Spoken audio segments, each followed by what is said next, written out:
nossos votos de muita paz. Aqui estamos no nosso quadro 5 minutos para despertar, refletindo alguma questão ligada à espiritualidade. Falaremos hoje sobre um tópico importante. Todos nós temos dificuldade de lidar com algumas pessoas, no âmbito familiar, no âmbito profissional, mas já meditaram que nós precisamos da sombra do outro para acessar a nossa própria sombra? Se nós carecemos de desenvolver paciência, será que convivendo com uma figura como Francisco Cândido Xavier, ou Maria Teresa de Calcutá, ou Mahatma Gandhi, será que nós teremos condições de desenvolver a nossa paciência?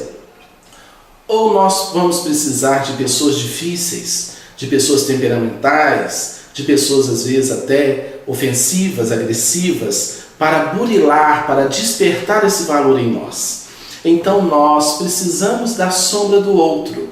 Por isso existe o que nós chamamos de família, que é esse projeto divino que reúne no mesmo clã doméstico figuras às vezes diferentes. A gente recebe aquele filho difícil, aquela sogra complicada. Nós brincamos que algumas sogras caem do céu, porque a vassoura quebra e ela chega. Mas é uma brincadeira, porque todos nós precisamos aprimorar alguns valores. Paciência é a ciência da paz. Como desenvolver essa paciência se nós não tivermos em situações complexas? Desenvolvendo diante de uma frustração essa paciência, desenvolvendo equilíbrio. Então nós precisamos do outro sempre. Ninguém evolui sozinho no alto de uma montanha, dentro de uma choupana. Narra uma história curiosa que 2 irmãos decidiram servir a Deus. Um subiu a montanha no Himalaia e foi meditar, desenvolver seus poderes psíquicos. Outro desceu a montanha e foi para uma aldeia ajudar pessoas necessitadas.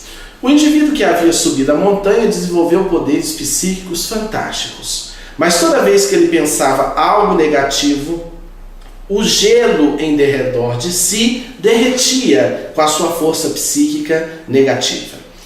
Mas ali ele ficou durante um bom tempo, até que um dia ele teve saudade do seu irmão, que desceu a montanha para servir ao povo pobre, carente, sofrido daquela aldeia. Desceu com muito cuidado e pensou: mas se eu contatar a miséria humana, se eu contatar os pecados daquele povo, o que vou fazer? Eu vou precisar perceber tal fato e subir a montanha rapidamente para entrar em comunhão com as forças superiores da vida.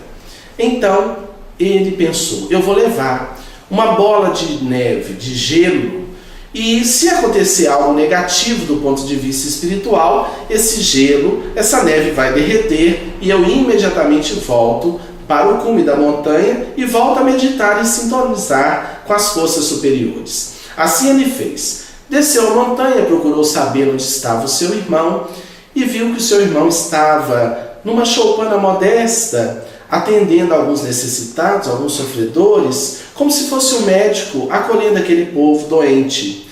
Quando ele adentrou a choupana modesta, ele viu que seu irmão estava sentado num banco tosco e fazendo um curativo na perna de uma jovem morena muito bonita, e seu irmão silencioso, pacificado, fazendo o curativo. Mas quando ele viu a cena, imediatamente sua mente começou a pensar coisas distanciadas do bem, da honestidade, do equilíbrio, pensando, julgando o seu irmão que ali estava tratando aquela jovem. Então, o gelo em suas mãos, a neve em suas mãos, começou a derreter.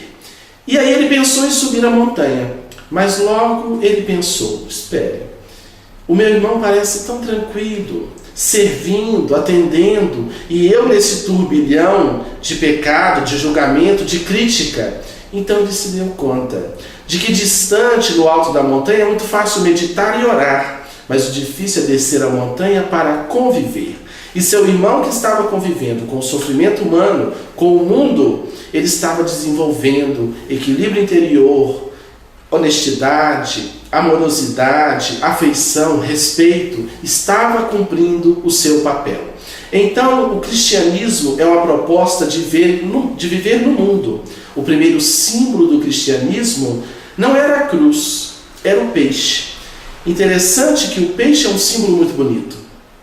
O peixe vive nas águas salgadas do oceano, mas não se permite contaminar pelo sal das águas oceânicas. Quando pescado, precisa ser temperado para ser consumido. Assim deve viver o espírita, assim deve viver o espírita cristão. Viver no mundo, conviver com todo mundo, com a sombra do outro, acionando a própria sombra para burilá-la, para sublimar as suas más tendências. Então, que possamos não nos afastar. A gente se afasta um pouco para orar, para meditar, mas devemos sempre trabalhar a convivência superior com os nossos irmãos e a humanidade. O nosso carinhoso abraço e até semana que vem, se Deus quiser. Muita paz.